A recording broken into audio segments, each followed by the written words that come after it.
Hello aspirants. तो आज से मैं एक नई सीरीज़ चालू करने जा रहा हूँ इंडियन पॉलिटी के ऊपर, जो कि पूरी तरीके से बेस्ड है, पूरी तरह से बेस्ड है लक्ष्मीकांत सिक्स्थ एडिशन पे। लक्ष्मीकांत सिक्स्थ एडिशन अभी न्यू मार्केट में आया है। ज़्यादातर शॉप्स पे आपको मुश्किल ही देखने को मिलेगा, लेकिन ये इसका पीडीएफ आ चुका है। तो लक्ष्मीकांत से मैं पॉलिटी कवर करने जा रहा हूँ और मैं कोशिश करूँगा कि जितना ईजी लैंग्वेज में हो सके आपको अंडरस्टैंड करा सकूँ चीज़ों को। ओके, तो बिना टाइम को वेस्ट करते हुए सीधा टॉपिक पे आते हैं। सबसे पहले आप देख लीजिए लक्ष्मीकांत सिक्स्थ एडिशन का कवर कैसा है। ये लक्ष्मीकांत सिक्स्थ एडिशन का कवर है। इसके अंदर फिफ्थ एडिशन से तो थोड़ा सा फ़र्क है कि इसमें 6 न्यू चैप्टर्स हैं और ज़्यादा अपडेट्स नहीं है। इसमें लिखा है updates in all chapters, but ऐसा नहीं है। 6 न्यू चैप्टर्स इसके अंदर ऐड किए गए हैं। ओके, तो बिना टाइम को वेस्ट करते हुए सीधा टॉपिक पे आते हैं। तो सबसे पहला चैप्टर है हमारा हिस्टोरिकल बैकग्राउंड। अब आप ये पूछोगे कि तो उसमें हिस्टोरिकल बैकग्राउंड आ कहाँ से गया, तो सोचने वाली बात है कहाँ से आया हिस्टोरिकल बैकग्राउंड। तो आपको आंसर मिलेगा कि यार हर सब्जेक्ट का अपना अपना बैकग्राउंड है।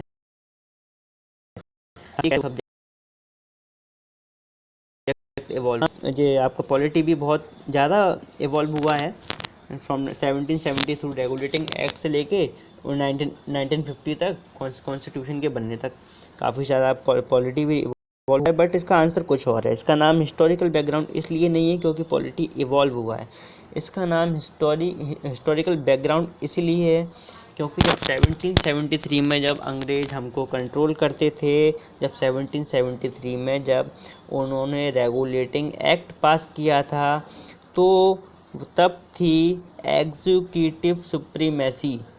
ओके, क्या सुप्रीमेसी? Executive supremacy. और उस वक्त लॉ फॉलो होता था एग्जीक्यूटिव मतलब legislative is answerable to execution. Okay, लेकिन जब 1950 में कॉन्स्टिट्यूशन बना,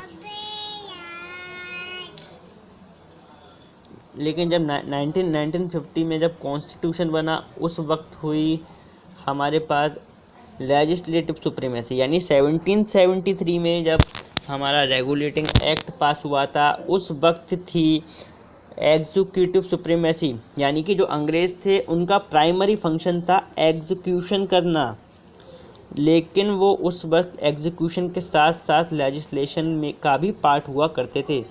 लेकिन जब 1950 में या फिर अभी 2019 में नरेंद्र मोदी साहब की सरकार है, तो नरेंद्र मोदी साहब हमारे प्राइमरीली लेजिस्लेचर हैं। उसके बाद वो नरेंद्र मोदी साहब हमारे प्राइमरी लेजिस्लेटिव है, लेकिन वो एग्जीक्यूटिव की तरह भी परफॉर्म करते हैं। प्राइमरियल फंक्शन उनका क्या है? लेजिस्लेशन का, लेकिन एग्जीक्यूटिव की तरह भी परफॉर्म करते हैं। तो हिस्टोरिकल बैकग्राउंड केवल चैप्टर का नाम मात्र है। इसका एक्चुअल मीनिंग है how executive converted into legislative supremacy. Okay, क्या नाम है? हाउ लेजिस्लेटिव सुप्रीमेसी 1773 में legislative supremacy how executive supremacy converted into legislative supremacy. Okay, इसको याद रखिए। पहले वाला मैंने थोड़ा इन्वर्ट करके बोल दिया था। तो चैप्टर का नाम है how executive supremacy converted into legislative supremacy, है ना। और ये कैसे हुआ? ये स्टेप बाय स्टेप एक्ट के तहत हुआ। तरह तरह के एक्ट अंग्रेज़ों ने पास किए। इसकी वजह से थोड़े थोड़े चेंज आते गए और एक टाइम आने के बाद इतना चेंज आ गया कि पूरा सिस्टम ही उल्टा हो गया। यानी कि हमारा जो लेजिस्लेटिव्स हैं वो ज़्यादा पावरफुल हो गए एग्जीक्यूटिव्स के, है ना। तो चैप्टर का नाम क्या है? How executive supremacy converted into legislative supremacy. तो थोड़ा मैं बैकग्राउंड से चालू करूँगा। ओके, अब सीधा टॉपिक पे आते हैं। चैप्टर का नाम हमने डिस्कस कर लिया। तो 1600 में, यानी कि in the year of 1600 east India company आती है। ओके, वो उसके पास एक एक्सक्लूसिव लाइसेंस होता है, चार्टर जो होता है। जैसे कि आप आगे पढ़ेंगे चार्टर एक्ट। तो चार्टर का मतलब होता है licence, exclusive licence. Not only licence, it is exclusive licence. तो चार्टर का मतलब होता है लाइसेंस। जब सन 1600 में ईस्ट इंडिया कंपनी आती है, अपने संग एक एक्सक्लूसिव लाइसेंस लाती है। कहाँ से, किससे मांग के लाती है? अपनी इंग्लैंड की सरकार से या फिर वहाँ के किंग से। अब जो भी वहाँ का जो भी हेड हो, वहाँ से वो एक एक्सक्लूसिव लाइसेंस लेके आती है और उस लाइसेंस को वो कहती है चार्टर। ओके, तो चार्टर के अंदर, चार्टर एक तरीके का डॉक्यूमेंट होता था, बताया आपको, वो एक एक्सक्लूसिव लाइसेंस होता था। तो चार्टर का मतलब जो होता था,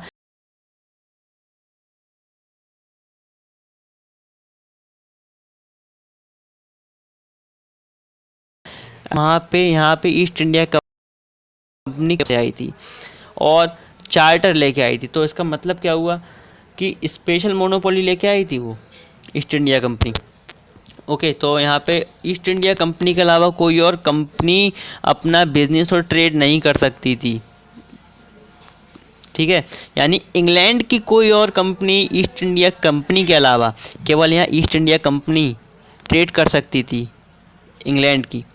ओके, इंग्लैंड में इंग्लैंड की और कोई कंपनी यहाँ की ट्रेड नहीं कर सकती थी। और जो ये चार्टर था वो केवल इंग्लैंड वालों के लिए ही लिमिटेड था, क्योंकि आप जानते हैं इंडिया पाकिस्तान पे तो कंट्रोल करेगा नहीं, इंडिया श्रीलंका पे तो कंट्रोल कर नहीं सकता पूरी तरीके से।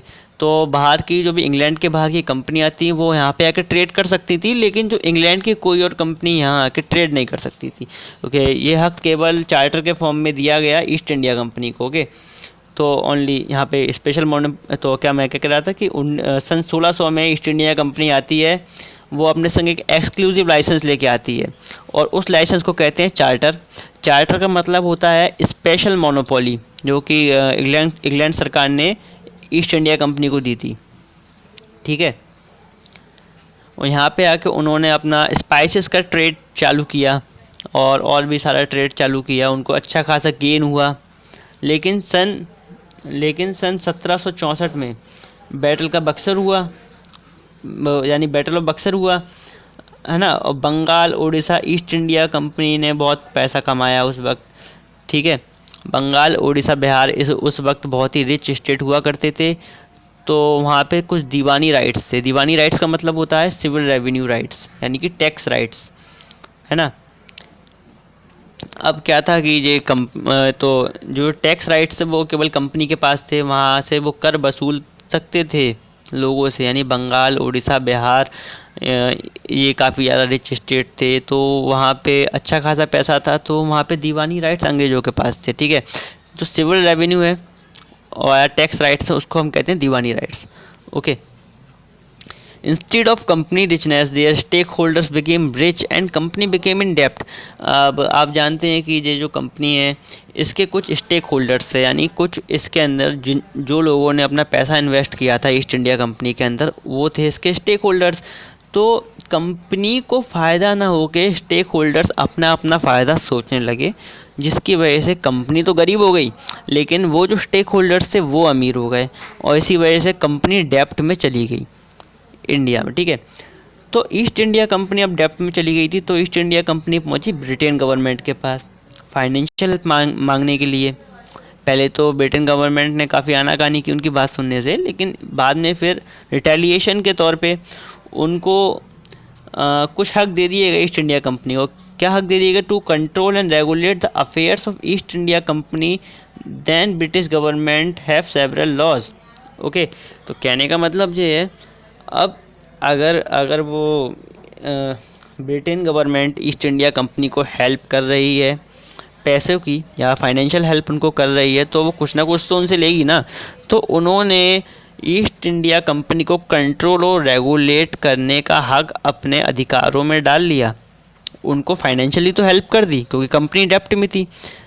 तो कंपनी डेप्ट में थी, तो ये कंपनी के स्टेक होल्डर्स गए ब्रिटेन गवर्नमेंट के पास में, तो ब्रिटेन गवर्नमेंट ने उनको रिटेलिएशन के तौर पे पैसा दिया कंपनी में दोबारा इन्वेस्ट करने के लिए, और क्या कहते हैं, लेकिन उनसे उस कंपनी का कंट्रोल और रेगुलेशन और उस कंपनी के सारे अफेयर्स करने का हक खुद के पक्ष में डाल दिया। ठीक है, लेकिन अब ये हक या वो कंपनी को रेगुलेट कैसे करते? ब्रिटेन गवर्नमेंट कंपनी को रेगुलेट कैसे करती? ब्रिटेन गवर्नमेंट कंपनी को रेगुलेट ऐसे कि कि जैसे मतलब कंपनी को रेगुलेट करने के लिए ब्रिटेन गवर्नमेंट ने तरह तरह के एक्ट पास किए जिसके अकॉर्डिंग पूरी कंपनी को चलना पड़ता था। और वो कौन कौन से एक्ट थे? Regulating act, east India act, charter act. Charter act कौन कौन से? Charter act of 1773, 1793, 1813, 1833, 1853।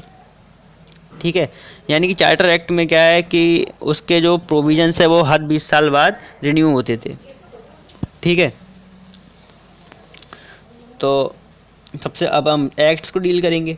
तो सबसे पहले देख लेते हैं रेगुलेटिंग एक्ट ऑफ 1773। सबसे पहले आया था रेगुलेटिंग एक्ट 7। ठीक है, अब इस एक्ट को देख लेते हैं। अब इस एक्ट में क्या था? अब इस एक्ट में थे 5 पॉइंट। सबसे पहला पॉइंट था regulate check and balance, increase accountability of the body. यानी कि ब्रिटेन गवर्नमेंट ने कंपनी को कंट्रोल करने के लिए कुछ लोग को अपॉइंट कर दिया और उनका नाम दिया कोर्ट ऑफ डायरेक्टर्स। अब ये जो लोग थे वो कंपनी के अंदर चेक्स एंड बैलेंसेस करते थे, यानी ये बहुत ही अकाउंटेबल बॉडी थी ब्रिटेन गवर्नमेंट के थ्रू। यानी कि ये बॉडी थी कोर्ट ऑफ डायरेक्टर्स, वो सीधा ब्रिटेन गवर्नमेंट को अकाउंटेबल थी। और जो कंपनी के लोग थे जो इंडिया में काम कर रहे थे वो लोग कोर्ट ऑफ डायरेक्टर के आंसरेबल थे। ओके, तो सबसे पहला पॉइंट है it designated the governor of Bengal as Governor General of Bengal and created the executive council of 4 members to assist him. The first such Governor General was Warren Hastings. पहला point तो यही कह रहा है कि governor general of Bengal था, जो governor of Bengal था अब उसको गवर्नर जनरल ऑफ बंगाल कहा जाने लगा। और इसके अब वो गवर्नर जनरल ऑफ बंगाल तो अकेला काम करेगा नहीं, तो उसके लिए 4 मेंबर्स की टीम और अपॉइंट की गई। ठीक है, उसको असिस्ट करने के लिए या उसको असिस्टेंस देने के लिए जो हमारे पहले गवर्नर जनरल थे बंगाल के वो थे लॉर्ड वॉरेन हेस्टिंग्स।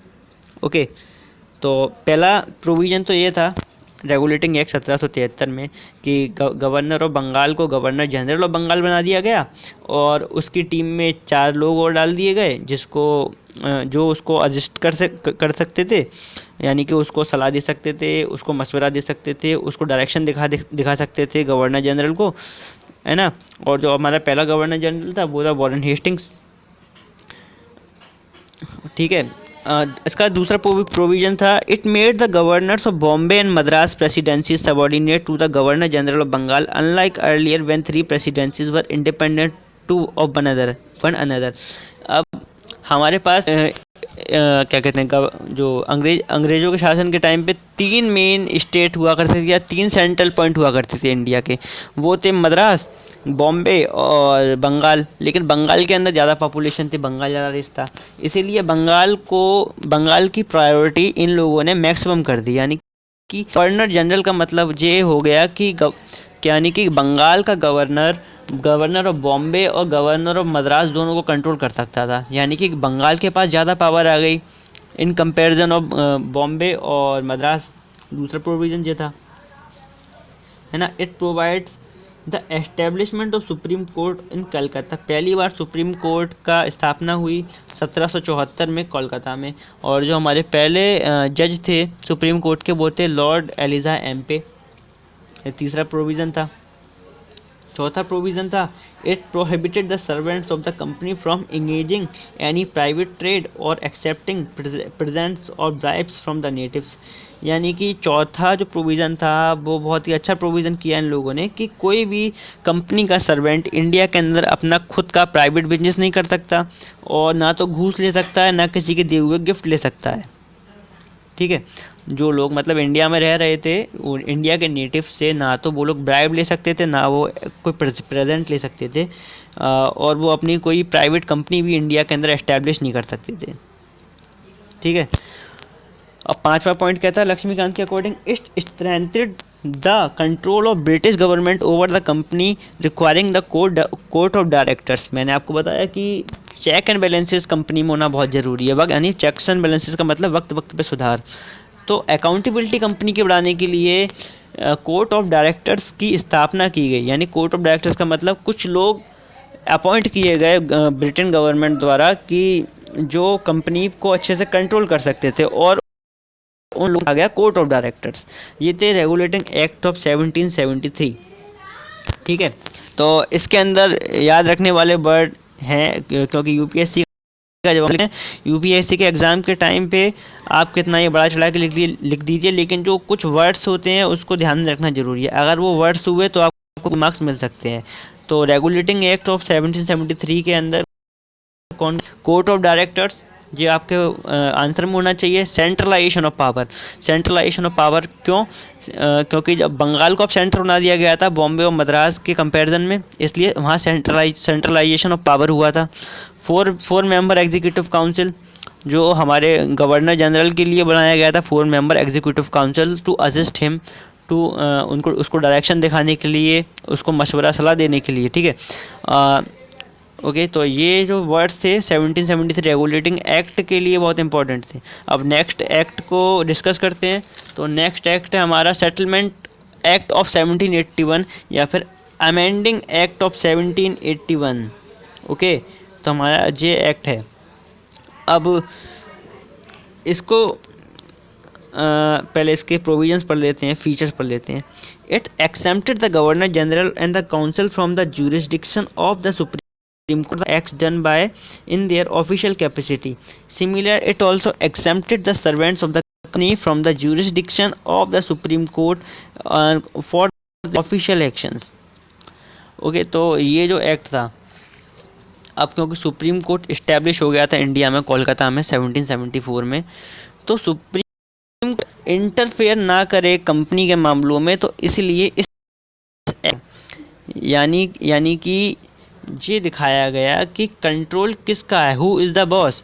ये इस एक्ट का एक तरीके का एम था, यानी जो जुडिशरी थी हमारे पास सुप्रीम कोर्ट, वो कंपनी कंट्रोल करे इंडिया में, या फिर गवर्नर काउंसिल था, गवर्नर जनरल का काउंसिल या वो कंट्रोल करे, है ना।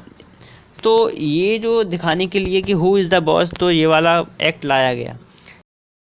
Act for limit the control of Supreme court, now it is article 50। यानी कि जो सेटलमेंट एक्ट है वो सिर्फ इसलिए लाया गया क्योंकि जो सुप्रीम कोर्ट का इंटरफेरेंस कम हो जाए कंपनी के मामलों में। ठीक है, इसलिए सेटलमेंट एक्ट ऑफ 1781 को लाया गया। अब इसके प्रोविजंस पढ़ लेते हैं।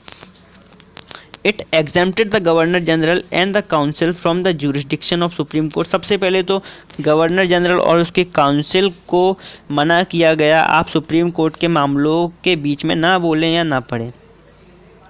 ठीक है, similarly it also exempted the servants of the company from the jurisdiction of the supreme court.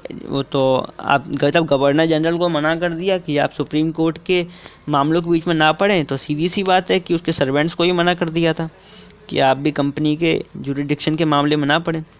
It excluded the revenue matters and the matters arising in the collection of revenue from the jurisdiction of Supreme court.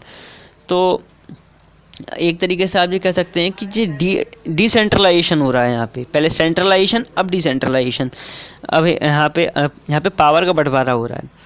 सबसे पहले वाला point में तो यह कहा गया कि governor general को हटा दिया गया सुप्रीम कोर्ट के मामलों में, वो ना बोले, कंपनी के सर्वेंट्स भी नहीं बोल सकते थे सुप्रीम कोर्ट के मामलों में या उसके ज्यूरिसडिक्शन में। तो दूसरा वाला पॉइंट ये कहता है कि अब सुप्रीम कोर्ट नहीं बोलेगा कंपनी के रेवेन्यू कलेक्शन के लिए, यानी कि जो कर वसूलते थे वो लोग, उसके बीच में सुप्रीम कोर्ट नहीं बोल सकता था।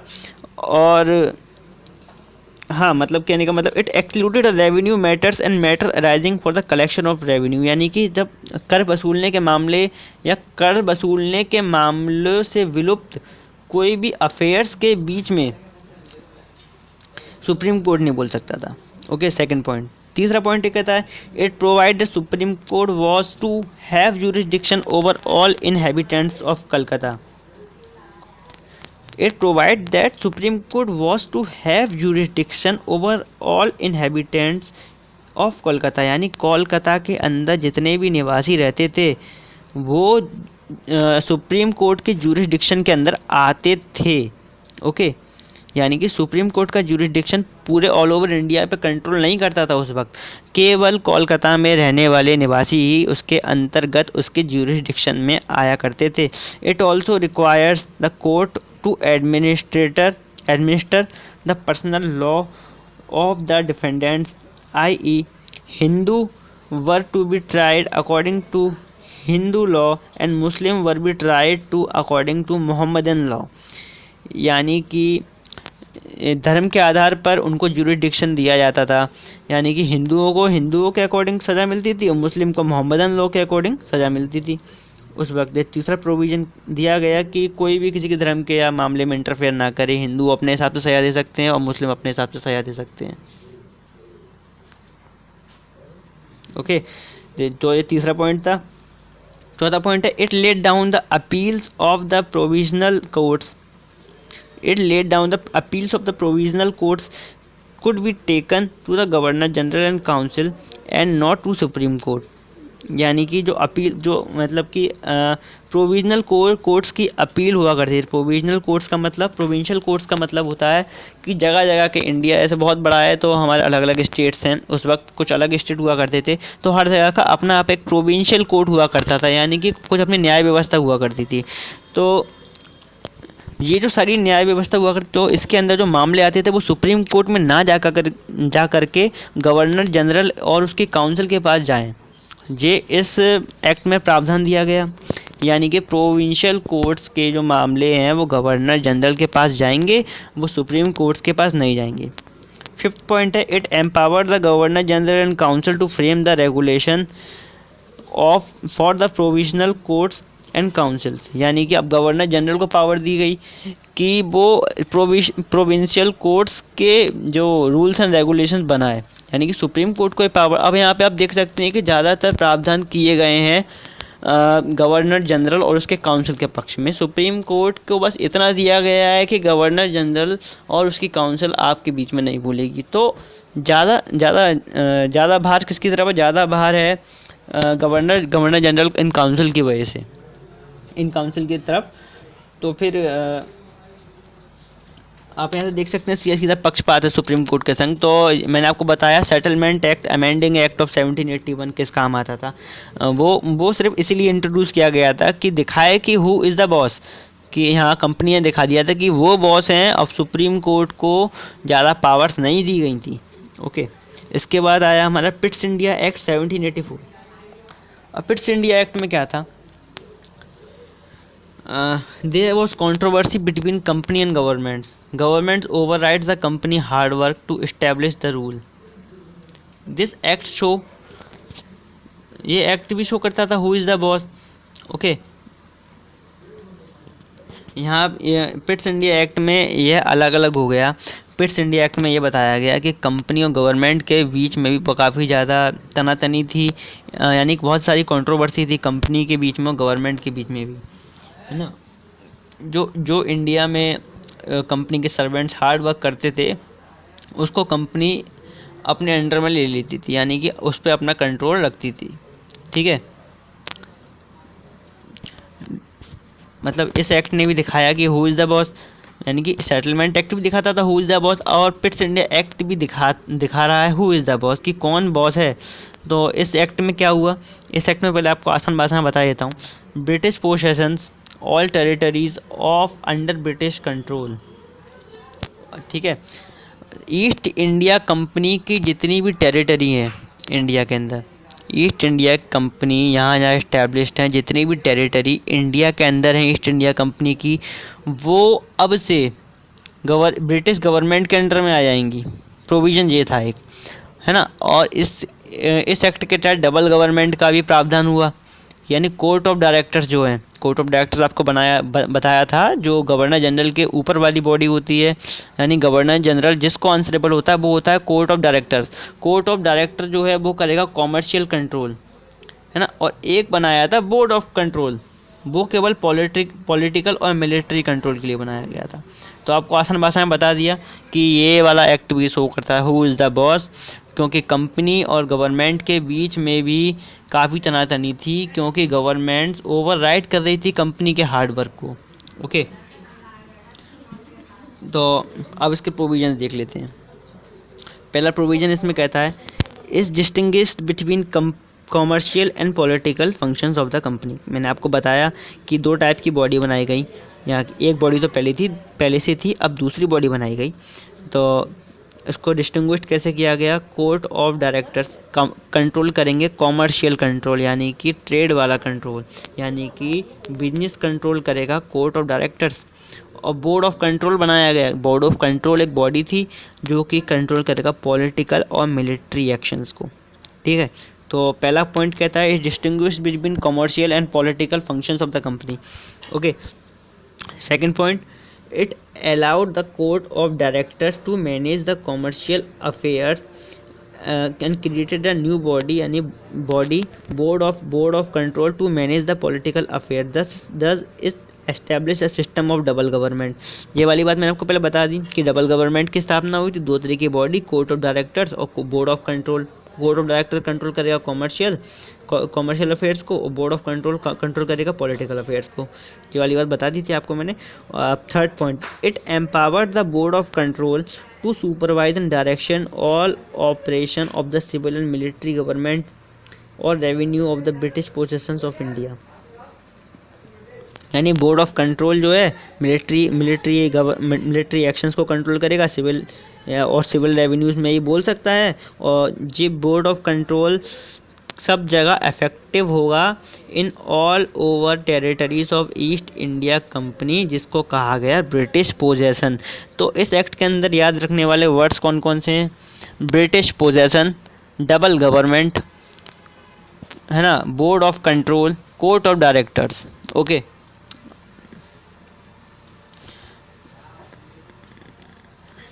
अब सीधा आते हैं चार्टर एक्ट ऑफ 1793। इतना इम्पोर्टेंट नहीं है बट फिर भी डिस्कस कर लेते हैं, क्योंकि जब ये लक्ष्मीकांत एडिशन 5th में ये जो एक्ट है नहीं थे, 1793 नहीं थे, 1813 भी नहीं थे, वहाँ सीधा था चार्टर एक्ट ऑफ 1833, है ना। तो अभी हम क्योंकि लक्ष्मीकांत एडिशन 6 से पढ़ रहे हैं तो हम यहाँ पढ़ेंगे charter act of 1793।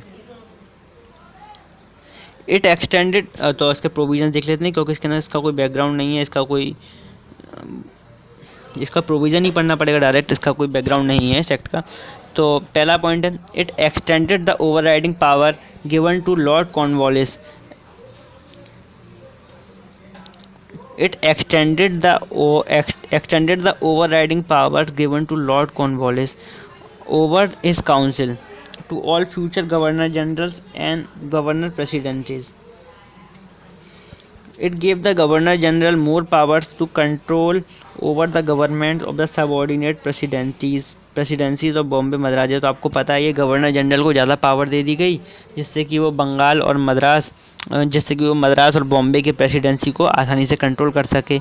It extended the trade monopoly of the company in India another period for 20 years. यानी कि 20 साल के लिए ट्रेड मोनोपोली कंपनी को दे दी गई, यानी कि रिन्यू की गई ट्रेड मोनोपोली। अब जो चार्टर एक्ट हर 20 साल बाद रिन्यू होगा। ठीक है, आप देख सकते हैं 1793, 1813, फिर 1833 आएगा, फिर 1853 आएगा चार्टर एक्ट, है ना। तो चार्टर एक्ट पहला वाला 1793 ये कहता है कि गवर्नर जनरल की पावर्स को एक्सटेंड कर दिया गया, यानी कि लॉर्ड कॉर्नवालिस की पावर को एक्सटेंड कर दिया गया ओवर हिज काउंसिल, यानी कि जिसकी जो लॉर्ड कॉर्नवालिस की काउंसिल थी उसके पास अब पावर कम हो गई, लेकिन बंगाल के गवर्नर यानी काउंसिल से ज़्यादा गवर्नर जनरल को पावर दे दी गई। ठीक है ना। और ये कहा गया कि गवर्नर जनरल के पास ज़्यादा पावर है कंट्रोल करने के लिए गवर्नमेंट ऑफ द, मतलब गवर्नर जनरल के पास ज़्यादा पावर है, जिससे कि वो government of subordinate presidencies Bengal और मद्रास और बॉम्बे को कंट्रोल कर सकता है। यानी कि बॉम्बे और मद्रास के से ज़्यादा बंगाल के पास पावर थी, यानी कि गवर्नर जनरल के पास ज़्यादा पावर थी अदर टू गवर्नर से। ठीक है, it provides the commander in chief was not to be member of governor general's council unless he was so appointed। यानी कि इस एक्ट के तहत एक कमांडर इन चीफ की नियुक्ति हुई, एक कमांडर इन चीफ को अपॉइंट किया गया जो कि गवर्नर जनरल का मेंबर नहीं था जब तक उसको अपॉइंट ना किया जाए। यानी कि कमांडर इन चीफ रहेगा तो इंडिया में, लेकिन वो गवर्नर जनरल की काउंसिल का पार्ट नहीं होगा जब तक उसको ऐसा कहा ना जाए कि आप पार्ट बनो। ठीक है। It laid down that the members of the board of control and their staff were henceforth to be paid out the Indian revenues. ये भी कहा गया कि अब जो यानी कि ये कहा गया कि बोर्ड ऑफ कंट्रोल के जो मेंबर है, यानी कि बोर्ड ऑफ कंट्रोल जो पॉलिटिकल और मिलिट्री अफेयर्स को कंट्रोल करता था, वो भी अब इंडियन टैक्स देगा, यानी कि वो भी अब इंडियंस की तरह टैक्स देगा। It let down that the members of the board of control and their staff henceforth to be paid out of the Indian revenues, यानी कि वो भी टैक्स देगा। बोर्ड ऑफ कंट्रोल के मेंबर्स, उसके सर्वेंट, वो सब लोग टैक्स देंगे जैसे कि इंडियंस टैक्स देते हैं। ठीक है। अब देखते हैं चार्टर एक्ट ऑफ 1813। 20 साल बाद चार्टर एक्ट रिन्यू होगा। देख सकते हैं 1793, फिर 1813। ठीक है। चार्टर एक्ट ऑफ 1830, इसका पहला पॉइंट देखते हैं। It abolish the trade monopoly of the company in India. The Indian trade was thrown open to all British merchants. However, it continued the monopoly of the company over the trade in tea and trade with China. यानी कि इसको हम कहते हैं T China point. 1813 का पहला charter act का कहना सीधा ये है कि उसने सबसे पहले कंपनी की ट्रेड मोनोपोली ख़त्म कर दी थी। मैंने आपसे पहले कहा था कि कंपनी जो थी एक चार्टर लेके आई थी अपने संग। चार्टर का मतलब था ट्रेड मोनोपोली लेके आई थी, यानी कि स्पेशल लाइसेंस लेके आई थी ट्रेड करने का। यहाँ पे केवल वही ट्रेड कर सकती है ब्रिटेन की कंपनी के अंदर। ठीक है। केवल इंडिया में केवल ईस्ट इंडिया कंपनी ट्रेड कर सकती है। तो 1813 के चार्टर एक्ट में सबसे पहला एबॉलिशमेंट ये हुआ कि उन्होंने कंपनी ईस्ट इंडिया कंपनी की मोनोपोली को ख़त्म कर दिया। अब सारे ब्रिटिश मर्चेंट्स या ब्रिटिश ट्रेडर्स इंडिया में आकर ट्रेड कर सकते थे, अपनी अपनी कंपनी खोल सकते थे। ठीक है। लेकिन कंपनी ने चाइना के साथ बिजनेस और चाय पे अपनी मोनोपोली बनाए रखी, क्योंकि उस वक्त चाय और चाइना के संग ट्रेड बहुत अच्छा चल रहा था।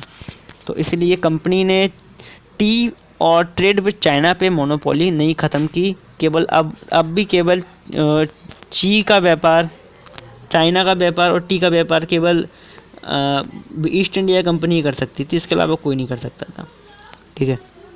Second point, it asserted the sovereignty of the British crown over the companies territories in India. यानी कि अब ये वही पॉइंट है जो 1793 में था, यानी कि अब ब्रिटिश क्राउन का डायरेक्ट रूल हो गया कंपनी की टेरिटरी के ऊपर इंडिया में। ठीक है। यानी कि जितनी भी टेरिटरी ईस्ट इंडिया कंपनी की इंडिया में थी, उस पर सीधा क्राउन रूल को अप्लाई कर दिया गया। ठीक। It allowed the Christian missionaries to come India for the purpose of enlighting the people. अब क्रिश्चियन मिशनरीज को भी परमिट कर दिया गया इंडिया में आने के लिए और अपना धर्म का प्रचार करने के लिए। इसके पहले वो परमिटेड नहीं थे। It provide the spread of Western education among the inhabitants of the British territory in India. अब इस 1833 के चार्टर एक्ट के अंदर वेस्टर्न एजुकेशन स्टार्ट करने की बात की गई, यानी कि वेस्टर्न एजुकेशन इंडियंस को देने की बात की गई ब्रिटिश टेरिटरीज में। It authorize the local government in India It authorized the local governments of India to impose taxes on persons. They could also punish the persons for not paying taxes. अब ये वाली बात authorised हो गई कि local government जो India में चल रही हैं, यानी कि जो लोकल प्रोविंशियल गवर्नमेंट्स चल रही हैं अंग्रेज़ों की, वो लोगों से टैक्स वसूल सकती है। अगर वो टैक्स ना दे उनको पनिश भी कर सकती है। ठीक है। ये दोनों एक्ट इतने इम्पोर्टेंट नहीं थे, बट फिर भी अब ये 6th एडिशन में आए हैं तो करना पड़ेगा। इम्पोर्टेंस चालू हो जाती है एक्ट्स की। ठीक है।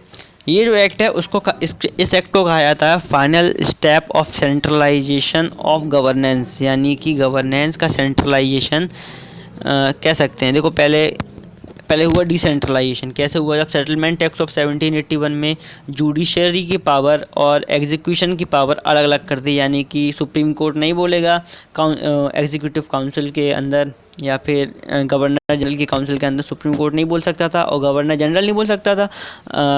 सुप्रीम कोर्ट के मामलों में तो ये डिसेंट्रलाइजेशन ऑफ पावर हुआ। पिट्स इंडिया एक्ट में भी डिसेंट्रलाइजेशन हुआ। कोर्ट ऑफ डायरेक्टर बनाए गए, बोर्ड ऑफ कंट्रोल बनाए गए, इनको अपने अपने काम दे दिए गए, आप ये काम करोगे, आप ये काम करोगे, तो यहाँ डिसेंट्रलाइजेशन हो रहा था। अब ये जो है इसको हम कहेंगे final step of centralisation of governance. ठीक है, final step of centralisation of governance. Centralisation, अब यहाँ से हमारा सेंट्रलाइजेशन चालू होता है। ठीक है, कैसे? अब गवर्नर जनरल ऑफ इंडिया को गवर्नर जनरल ऑफ बंगाल, यानी कि गवर्नर जनरल ऑफ बंगाल को गवर्नर जनरल ऑफ इंडिया बना दिया गया। ठीक है, अब यहाँ से कॉलोनिज्म चालू हो जाता है। लॉ, अब जो लॉज हैं वो एक्ट बन जाते हैं। अब लॉ और एक्ट में फ़र्क यही होता है कि एक्ट जो है आपको फॉलो ही करने पड़ेंगे, लॉ जो है लॉ को इम्प्लीमेंट किया जा सकता है। एक्ट जो है परमानेंट होते हैं, उनको बस केवल आप एक्ट को बस केवल अपडेट कर सकते हैं, लेकिन लॉस को आप अपडेट किया अगर हटा भी सकते हैं, अपडेट भी कर सकते हैं, वॉटएवर आप जो करना चाहे लॉ के साथ कर सकते हैं, लेकिन एक्ट को बस केवल आप अपडेट कर सकते हैं। अब ईस्ट इंडिया कंपनी जो थी प्योरली एडमिनिस्ट्रेशन कर रही थी गवर्नमेंट के ट्रस्ट में 1833 के एक्ट में। अब इसके प्रोविजंस को देख लेते हैं। It made the Governor General of Bengal as the Governor General of India and vested him all civil and military powers. Thus, all act created for this time of Government of India having authority over the entire territorial area possessed by British in India. Lord William Bentinck was the first Governor General of India. यानी कि आपको बताया मैंने कि अब governor general of Bengal को governor general of India कहा जाने लगा। ठीक है, अब गवर्नर जनरल ऑफ बंगाल को या गवर्नर जनरल ऑफ इंडिया को सारी पावर, सारी सिविल और मिलिट्री पावर दे दी गई, है ना। ऐसा एक्ट पहली बार बना था, इससे पहले ऐसा कोई एक्ट नहीं बना था। Government of India having authority over entire territorial area possessed by India, यानी कि अब गवर्नमेंट ऑफ, यानी कि अभी गवर्नमेंट यानी गवर्नर जनरल का पूरा कंट्रोल हो गया। और हमारे पहला गवर्नर जनरल था, गवर्नर जनरल ऑफ इंडिया था लॉर्ड विलियम बेंटिक। ठीक है, यानी कि पहले गवर्नर हुआ करता था, फिर गवर्नर जनरल बना, फिर अब ये पूरा गवर्नर जनरल ऑफ इंडिया बन गया। ठीक है, it deprived the governor of Bombay and Madras of their legislative powers. It deprived the Bombay and Madras of their legislative power. The Governor General of India was given exclusive legislative power for the entire British India, and laws made under the previous acts were called as regulations. आपको बताया मैंने, जो law थे अब वो act बन गए और एक्ट को ही कहा गया regulations. While laws made under this act were called as acts, वही पॉइंट है ये। यानी कि अब जो बॉम्बे मद्रास की जो प्रेसिडेंसीज थी, उनके जो गवर्नर थे, ठीक है, उनकी लेजिस्लेटिव पावर छीन के या उनकी लेजिस्लेटिव पावर दबा के गवर्नर जनरल ऑफ बंगाल या फिर गवर्नर जनरल ऑफ इंडिया के अंदर दे दी गई। ठीक है, अब उनके पास लेजिस्लेटिव पावर्स नहीं रही governor general of Bombay, governor general of Madras के पास। अब वो सारी पावर कहाँ गई? गवर्नर जनरल ऑफ बंगाल के पास में, या फिर governor general of all over India, उसके पास ये पूरी पावर चली गई। अब ये सारे जो लॉ इससे पहले बने थे उसको रेगुलेशंस कहा जाने लगा, और एक्ट्स और जितने भी रेगुलेशंस थे उसको अब एक्ट कहा जाने लगा। अब मैंने एक्ट और आपको रेगुलेशंस या लॉ में फ़र्क बताया। लॉ में आप अपडेट कर सकते हैं, उसको एबोलिश कर सकते हैं, लेकिन आप किसी एक्ट को बस केवल अपडेट कर सकते हैं, पूरी तरह नहीं हटा सकते। ओके, तीसरा पॉइंट कहता है it ended the activities of East India company as commercial body which became a purely administrative body. ठीक है, अब ईस्ट इंडिया कंपनी केवल एक कॉमर्शियल बॉडी नहीं रही इंडिया में, अब ईस्ट इंडिया कंपनी एक एडमिनिस्ट्रेटिव बॉडी बन गई, यानी कि अब ईस्ट इंडिया कंपनी ने शासन करना चालू कर दिया था। प्रशासन तो बस नाम के लिए था, एडमिनिस्ट्रेशन नाम के लिए था, लेकिन अब ईस्ट इंडिया कंपनी ने प्योरली शासन करना चालू कर दिया था इंडिया में। It provided the east India company, यानी कि जो कंपनी का जो स्ट्रेटजी थी वो अब कॉमर्शियल ना होके अब एडमिनिस्ट्रेटिव हो गई। It provides the company territories in India were held by Trust His Majesty. His heirs and successors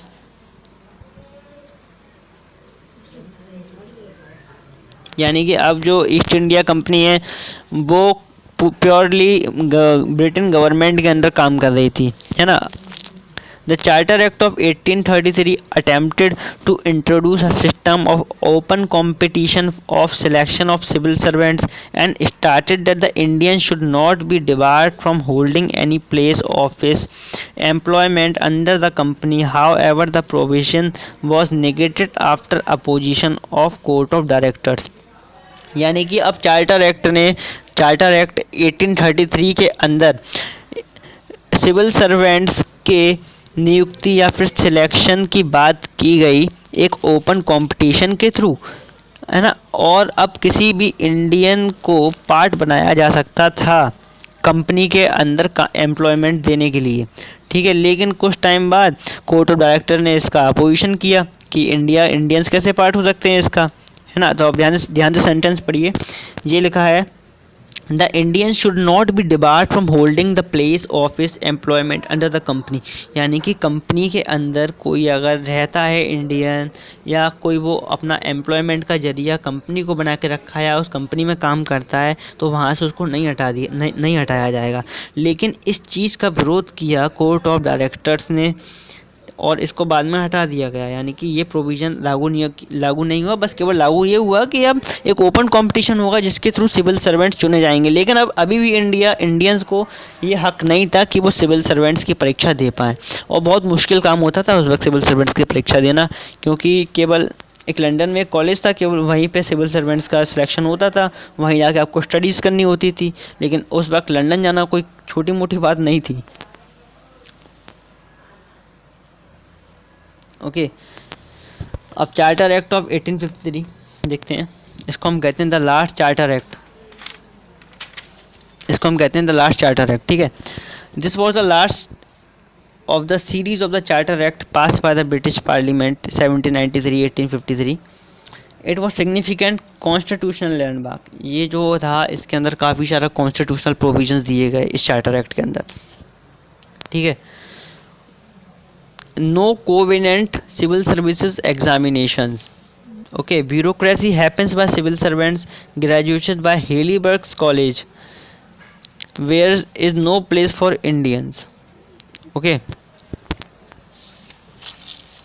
तो यानी मैंने आपको बताया ना, एक कॉलेज हुआ करता था, बस केवल वहीं सिविल सर्वेंट्स के ऊपर पढ़ाया जाता था। उसके बाद उनकी परीक्षा होती थी, उनका सिलेक्शन होता था, उनको फिर अपॉइंट किया जाता था। लेकिन इंडियंस के लिए इसके दरवाजे अभी नहीं खुले थे, ठीक है।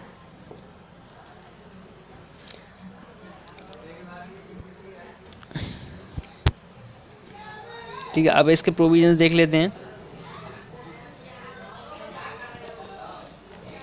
It separated for the first time the legislative and executive. अब यहाँ से डिसेंट्रलाइजेशन होना चालू हो गया था।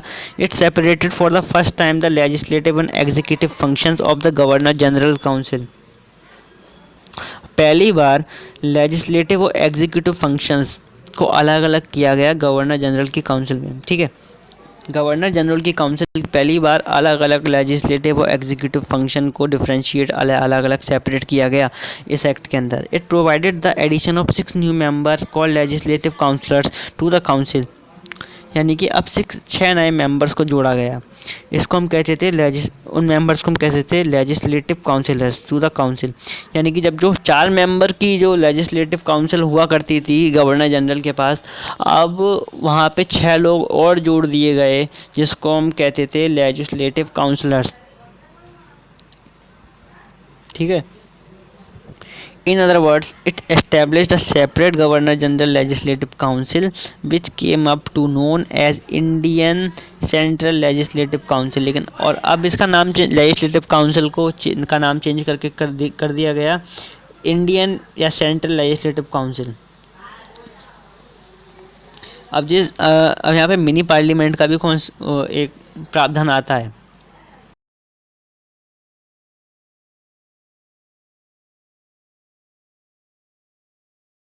ये एक कॉन्सेप्ट है मिनी पार्लियामेंट का भी। अब जो 10 मेंबर्स की काउंसिल हुआ करती थी, ये खुद में ही यानी कि वो लेजिस्लेशन करके इसको हम कहते थे तो 10 मेंबर की काउंसिल थी गवर्नर जनरल के अलावा। क्योंकि गवर्नर जनरल के पास पहले 4 लोग की काउंसिल हुआ करती थी। अब इस एक्ट के तहत 6 लोग और ऐड हुए उसमें, जिसको हमने कहा मेंबर्स ऑफ काउंसिल यानी कि काउंसिलर्स। अब ये काउंसिलर्स और पहले वाले 4 मेंबर मिला के 10 मेंबर की टीम हो गई। तो 10 मेंबर की team as a mini parliament की तरह काम करती थी, है ना, जो कि सेम प्रोसीजर अडॉप्ट करती थी जैसे कि ब्रिटिश पार्लियामेंट अडॉप्ट करता था। यानी कि अब जो कानून बनेगा वो केवल 10 लोग ही सिलेक्ट करेंगे, उसके अलावा नहीं। उसके अलावा बस केवल गवर्नर जनरल बोल सकता है, उसके अलावा कोई नहीं, ठीक है। The legislation for the first time was treated as special function of government requiring special machinery and process. Okay, it introduced an open competition system of selection or recruitment of civil servants. The covenant civil servants was thrown open to the Indians also. यानी कि एक होता है civil service और एक होता है कोविनेटेड civil service, यानी कि डीएम, एसपी, एसएसपी। ये जो हायर लेवल की सिविल सर्विसेज होती हैं इसको कहते हैं कोविनेटेड या हाँ कोविनेटेड सिविल सर्विसेज, ठीक है। It introduced an open competition for the मतलब कि इस एक्ट के अंदर भी एक ओपन कॉम्पिटिशन को इंट्रोड्यूस किया गया for the recruitment of civil servants. The covenanted civil services was thus thrown open to Indians also. अब लेकिन अब इंडियंस के लिए सिविल सर्विसेज की परीक्षा हो सकती थी अकॉर्डिंग टू मतलब मैकॉले कमेटी। यानी कि मैकॉले कमेटी ने ये जो है कंक्लूड किया था या ये कहा था या ये प्रोविज़न दिया था कि अब इंडियंस भी सिविल सर्विसेज की परीक्षा दे सकते हैं और कोवेनेटेड सिविल सर्विसेज की परीक्षा दे सकते हैं, ठीक है।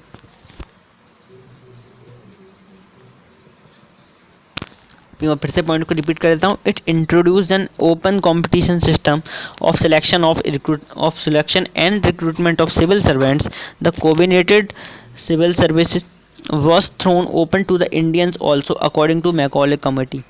मैकॉले कमेटी के अकॉर्डिंग इंडियंस भी अब सिविल सर्विसेज की परीक्षा दे सकते थे और कोविनेटेड सिविल सर्विसेज में मतलब कि प्रेजेंट हो सकते थे, ठीक है। It extended the company's rule and allowed it to retain the possession of Indian territories on trust of British Crown। ये भाई पुराना वाला पॉइंट है। But it did not specify any particular period unlike the previous charters. यानी कि ये जो हम जानते हैं कि इससे पहले हमने चार्टर एक्ट पढ़े 3, तो उसके अंदर 20-20 साल का प्रावधान था कि हर 20 साल बाद चेंज होगा, रूल्स एंड रेगुलेशंस चेंज हो गए हर 20 साल बाद। लेकिन इसके अंदर कोई समय सीमा नहीं दी गई कि रूल्स कब चेंज होंगे, इसीलिए इसको लास्ट चार्टर एक्ट कहा जाता है, ठीक है। तो इसके अंदर कोई समय सीमा नहीं दी गई। तो ये क्या शो करता है, it was clear indication that the company rule could be terminated at any time the parliament liked. यानी कि अब ये दिखाता है कि कंपनी रूल कभी भी ख़त्म किया जा सकता है जब पार्लियामेंट चाहे, ठीक है। 4th point, it introduced for the first time local representation in the Indian legislative council of 6 new legislative members of governor general council. 4 members were appointed by the local provincial government of Madras, Bombay, Bengal, Agra, ठीक है। It introduce for the first time local representation of Indian legislative council. यानी कि अब local representation की भी शुरुआत हो चुकी थी। जो 6 नए मेंबर आए थे गवर्नर जनरल काउंसिल में, है ना, जो 4 member appointed by the local governments, जिसमें जो 6 लोग आए थे नए गवर्नर जनरल काउंसिल में, इसको हमने काउंसिलर कहा था। उनमें से 4 मेंबर इन 4 प्रेसिडेंसीज के अंदर से अपॉइंट किए गए थे। वो 4 प्रेसिडेंसीज कौन कौन थी, मद्रास, बॉम्बे, बंगाल, आगरा। ओके, ये 4 प्रेसिडेंसीज के अंदर और 6 नए मेंबर्स आए थे। 2 आपके इंग्लैंड से आए थे, या सीधे ब्रिटिश क्राउन ने भेजे थे, या सीधे ब्रिटिश गवर्नमेंट में, लेकिन 4 मेंबर जो थे बाकी के बचे हुए काउंसिलर्स में, वो इन 4 प्रेसिडेंसीज के अंदर से आए थे, जो कि मद्रास, बॉम्बे, बंगाल, आगरा। ठीक है,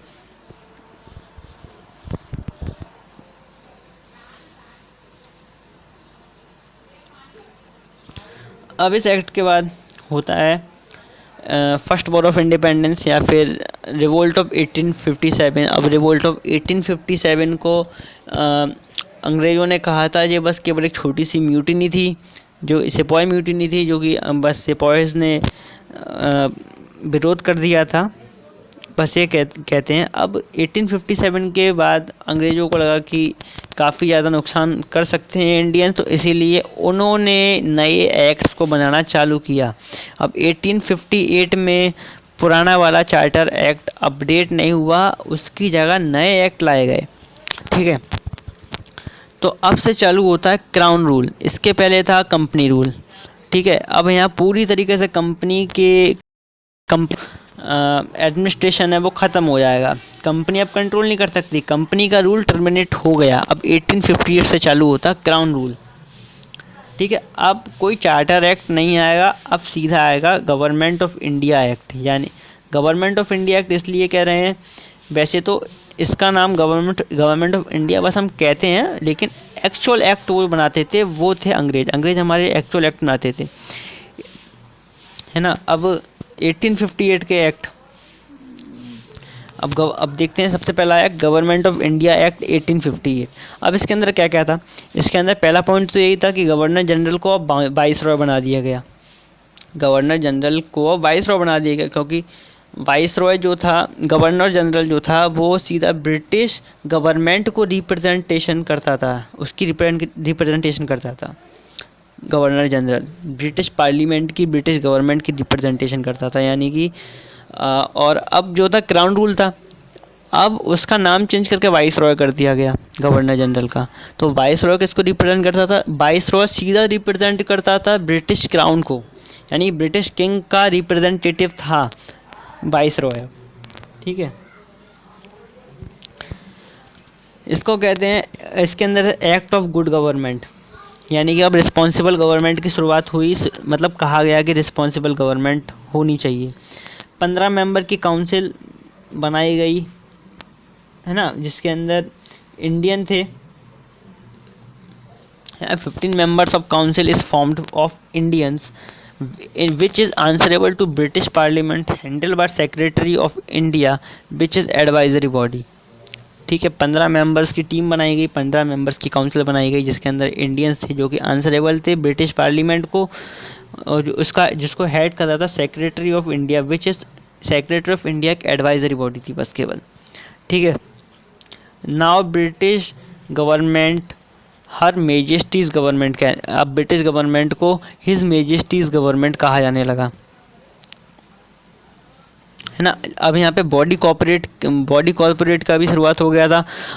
अब यहाँ पे हम केस भी फाइल कर सकते थे गवर्नमेंट के ऊपर, इसको कहते हैं बॉडी कॉर्पोरेट का मतलब है अब हम गवर्नमेंट के ऊपर भी केस फाइल कर सकते थे, उन्होंने जो अत्याचार किया उसके ऊपर भी केस फाइल कर सकते थे। ठीक है, तो अब इसके प्रोविजंस देख लेते हैं।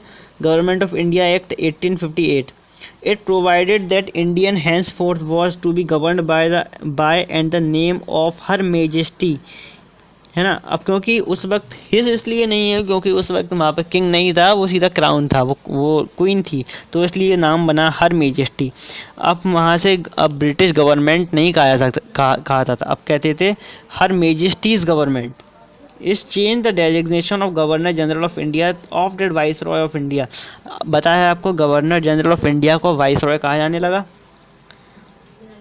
वाइसरॉय वो direct representative of British crown in India. Lord Canning become the first viceroy of India, first viceroy of India बने हमारे लॉर्ड कैनिंग। ठीक है, it ended the system of double government by abolishing the board of control और court of directors. अब जो board of control और board of directors जो बने थे पिट्स इंडिया एक्ट 1784 में अब उनको अबॉलिश किया गया, इसीलिए अब डबल गवर्नमेंट का भी एंड हो गया, यानी कि डबल गवर्नमेंट भी अबॉलिश हो गई। बोर्ड ऑफ कंट्रोल और board of directors, court of directors को अबॉलिश करने के बाद it create, third point, it create new office, secretary state of India vested with complete authority and control over Indian administration. अब यहाँ पे एक नई बॉडी का जन्म हुआ, उस बॉडी को कहते थे secretary of state of India. ठीक है, इस बॉडी की जो अथॉरिटी थी वो थी पूरे इंडिया पे अपना एडमिनिस्ट्रेटिव कंट्रोल बनाए रखना। ठीक है, the secretary of state was a member of British cabinet and was responsible ultimately to British parliament. यानी कि ये जो secretary of state of India था, यानी सेक्रेटरी ऑफ इंडिया था, वो सीधा रिस्पॉन्सिबल या फिर आंसरेबल था ब्रिटिश पार्लियामेंट के। ठीक है, ये जो सेक्रेटरी स्टेट ऑफ इंडिया था वो पार्ट हुआ करता था ब्रिटिश कैबिनेट का, यानी कि ब्रिटिश जो गवर्नमेंट थी उसके अंदर कैबिनेट होती थी, उसका पार्ट हुआ करता था। अब वो इंडिया के ऊपर पूरा एडमिनिस्ट्रेटिव कंट्रोल रख रहा था। वाइस रॉय केवल वहाँ पे, हम यहाँ पे दो लोग का मतलब दो लोग के संग चेंज हुआ, यानी कि गवर्नर जनरल ऑफ इंडिया था उसको चेंज करके वाइस रॉय ऑफ इंडिया कहा गया, क्योंकि अब वो सीधा डायरेक्ट टाउन को रिप्रेजेंट कर रहा था। और अब यहाँ पे नई बॉडी इस्टेब्लिश हुई, जिसको हमने कहा secretary of state in council, है ना, secretary of state of India. Okay, fourth point, it establish the 15 member council of India to assist the secretary state of India. अब देखो वाइस रॉय के संग हमारे पास 10 मेंबर की टीम अब हो गई थी, यानी गवर्नर जनरल ऑफ इंडिया के पास 10 मेंबर की टीम हो चुकी थी, है ना। और ऐसे ही अब दूसरी बॉडी यहाँ एस्टेब्लिश हुई सेक्रेटरी ऑफ इंडिया, उसके पास इन लोगों ने 15 मेंबर काउंसिल बॉडी दे दी गई उसको, यानी कि वाइस रॉय को सपोर्ट करते थे 10 लोग, यानी काउंसिलर्स, यानी कि वो, हाँ, वो वाइस रॉय को सपोर्ट करते थे काउंसिलर्स, और secretary of state of India को सपोर्ट करते थे 15 मेंबर की एक बॉडी दे दी गई, उसको हम कहते थे सेक्रेटरी, उसको हम कहते थे secretariat of state of India. ठीक है, द काउंसिल, बट ये काउंसिल जो थी वो एडवाइजरी बॉडी थी, ये काउंसिल केवल एडवाइजरी बॉडी थी। Secretary of state was made the chairman of the council, यानी कि जो 15 मेंबर की काउंसिल जो दी गई उसका चेयरमैन कौन हुआ करता था, उसका चेयरमैन होता था सेक्रेटरी ऑफ स्टेट। ठीक है, ये 15 मेंबर की बॉडी बस केवल एडवाइजरी बॉडी थी, जो कोई भी लीगल एक्शन नहीं ले सकती थी, जो कोई भी लेजिस्लेशन नहीं कर सकती थी, कोई भी एग्जीक्यूशन नहीं कर सकती थी। एग्जीक्यूटिव और लेजिस्लेटिव पावर जो थी वो थी गवर्नर जनरल ऑफ इंडिया के पास में, या फिर अब वाइसरॉय के पास में वो सारी पावर थी एग्जीक्यूशन की। ठीक है, अब ये केवल जो secretary of state of India की काउंसिल की बॉडी थी, ये बस केवल एक एडवाइजरी बॉडी थी।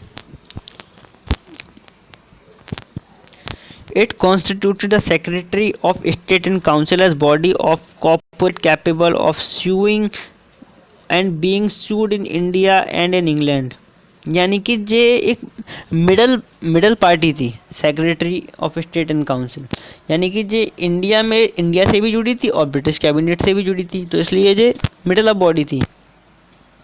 The Act of 1848 was, however, largely confined to the improvement and administrative machinery by which the Indian government was able to supervise and control in England, and did not alter the substantial way of system of government that prevailed in India। यानी कि अब 1857 का जो सिपाही mutiny हुई थी, उसके बाद 1858 गवर्नमेंट ऑफ इंडिया के तहत ब्रिटिश क्राउन ने या ब्रिटिश गवर्नमेंट ने ये दिखाने की कोशिश की कि अब हम अपने एडमिनिस्ट्रेटिव लॉ को ज़्यादा सक्षम और ज़्यादा कंट्रोलेबल बनाएंगे। ठीक है, इसके बाद नेक्स्ट आता है आपका इंडियन काउंसिल एक्ट 1861। अब इंडियन काउंसिल एक्ट 1861 का इंट्रोडक्शन दे देते हैं। अब इंडियन नाउ गॉट इन्वॉल्व, अब इंडियंस ने भी गवर्नमेंट का पार्ट बनना चालू कर दिया। ठीक है, अब इंडियंस भी चुने जाने लगे कि वो गवर्नमेंट का पार्ट बने या पार्लियामेंट को रिप्रेजेंट करे या किसी भी गवर्नमेंट बॉडी के अंदर बैठें, अब या फिर डिसीजन ले नहीं लें, अब वो पार्ट बने जाने लगे। ठीक है, यहाँ पे अब लेजिस्लेशन भी डेवलप हुआ इंडियंस के बीच में, लेकिन जो इंडियंस हुआ करते थे ना वो नॉन ऑफिशियल मेंबर्स हुआ करते थे किसी भी बॉडी के, वो ऑफिशियल मेंबर नहीं हुआ करते थे। उनका राय, उनकी एडवाइस कोई महत्व नहीं रखती थी, बस केवल बिठाए जाते थे वो। और ये काम सिर्फ इसलिए होता था क्योंकि इंडियन शांति बनाए रखें, क्योंकि 1857 के सिपाही म्यूटनी के बाद अंग्रेज़ सरकार थोड़ी सख्ते में आ गई थी, इसलिए ये काम कर रही थी कि अब इंडियंस को नॉन ऑफिशियल मेंबर बनाया जाने लगा। लेकिन इंडियंस को बोलने देने का अधिकार नहीं था। अगर इंडियंस बोलते भी थे तो उनकी बात का कोई मतलब नहीं लिया जाता था, है ना। लेकिन अब जो पहले मेंबर्स कौन कौन बैठे थे लेजिस्लेशन में, वो थे Raja of Benaras, Maharaja of Patiala, SD Venkat Rao, है ना। ये लोग बैठने लगे लेजिस्लेशन में, लेकिन इनको बोलने का कोई अधिकार नहीं था। अब देखते हैं इसके प्रोविजंस क्या क्या हैं। It made a beginning of the first point. It made a beginning of the representative institution by associating Indians with law making process, यानी कि legislation में इंडियंस बैठाए जाते थे। It thus provide that the viceroy should nominate some Indians as non-official members of his expanded council in 1862. Lord Canning, the then viceroy, nominated 3 Indians to his legislative council: Raja of Banaras, Raja Maharaja of Patiala, sir Dinkar Rao. ठीक है, ये 3 लोग पहली बार as non official member चुने गए, जो कि legislation में बैठे विद ब्रिटिश गवर्नमेंट, और इनको नॉमिनेट किया था वाइसरॉय ऑफ इंडिया ने डायरेक्टली। ठीक है। Second point, it initiated the process of decentralisation by restoring the legislative power to Bombay Madras presidencies, thus is reversed the centralization tendency that started from the Regulating Act of 1773. It initiated the process of, अब यहाँ तक क्या था, centralisation चालू हुआ था। अब क्या यहाँ सेंट्रलाइजेशन यहाँ तक हुआ था, जो बॉम्बे और मद्रास की जो पावर थी वो सारी पावर दे दी गई थी बंगाल को, तो यानी कि इसका मतलब सेंट्रलाइजेशन हो रहा था बंगाल की तरफ। लेकिन अब इस पॉइंट के बाद यानी कि 1861 के बाद डिसेंट्रलाइजेशन ऑफ पावर चालू हो गया, यानी कि पावर दोबारा बॉम्बे और मद्रास को दी जाने लगी। यानी कि 1861 के पहले हमने देखा कि गवर्नर जनरल ऑफ, यानी कि गवर्नर को गवर्नर जनरल बनाया, है ना, उसके संग कुछ अधिकार दे दिए, यानी कि इन लोग की प्रायोरिटी, मतलब कि गवर्नर जनरल की प्रायोरिटी बढ़ गई थी। Governor of Madras, government of Bombay से ज़्यादा इसकी प्रायोरिटी हो गई थी, है ना। फिर उसको गवर्नर जनरल ऑफ इंडिया बनाया, और ज़्यादा पावर मिल गई गवर्नर जनरल को, है ना। फिर उसके बाद गवर्नर जनरल ऑफ इंडिया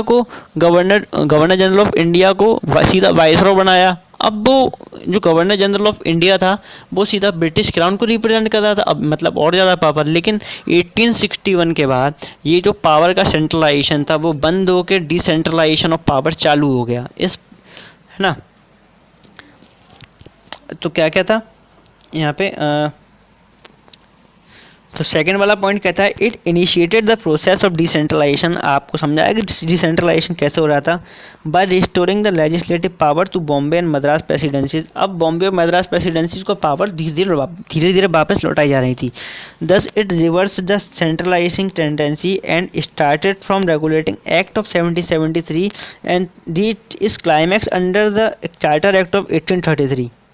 यानी कि 1773 से 1833 तक पावर का सेंट्रलाइजेशन हुआ, और क्लाइमैक्स ऑफ पावर सेंट्रलाइजेशन बना 1833। अब लेकिन अब डिसेंट्रलाइजेशन ऑफ पावर स्टार्ट हो चुका था 1861 के बाद। The policy of legislative devolution resulted in grant of almost complete internal autonomy in provinces in 1937। यानी कि अब डिसेंट्रलाइजेशन इस हद तक बढ़ा 1937 तक कि मतलब प्रोविंसेस को प्रोविंशियल ऑटोनॉमी दे दी गई है। प्रोविंशियल ऑटोनॉमी का मतलब क्या है, सेल्फ गवर्नमेंट, सेल्फ पावर। यानी प्रोविंशियल ऑटोनॉमी का मतलब ये है जिस तरीके से हमारी अभी स्टेट गवर्नमेंट होती है उसकी अपनी खुद की ऑटोनॉमी है, इस तरीके से 1937 में डिसेंट्रलाइजेशन इस हद तक बढ़ गया कि सारे प्रोविंसेस को अपनी अपनी स्टेट ऑटोनॉमी दे दी गई, प्रोविंशियल ऑटोनॉमी दे दी गई। ठीक है। Third point, it also provided the establishment of new legislative councils of Bengal north west provinces. अब न्यू लेजिस्लेटिव काउंसिल्स बनाई गई बंगाल और नॉर्थ वेस्ट प्रोविंसेस की, है ना। एस्टेब्लिशमेंट हुआ न्यू लेजिस्लेटिव काउंसिल्स का बंगाल के लिए, नॉर्थ वेस्ट प्रोविंसेस के लिए, नॉर्थ वेस्ट प्रोविंसेस आप जानते हैं कौन सा एरिया मैं कह रहा हूँ, एंड पंजाब के लिए।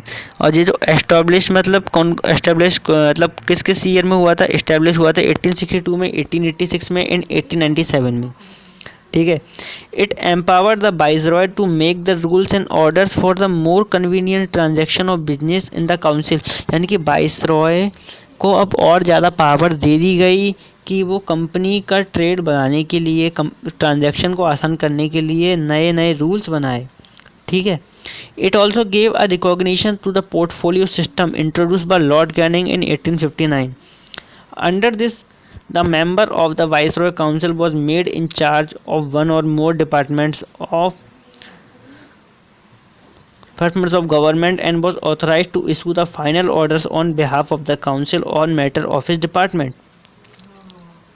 इसका कुछ मतलब नहीं है, खैर मतलब ये है कि एक पोर्टफोलियो सिस्टम का इंट्रोडक्शन हुआ और कुछ नहीं, है ना। और जो जो मेंबर थे वाइसरॉय काउंसिल के, उस वो इंचार्ज बने पोर्टफोलियो सिस्टम का।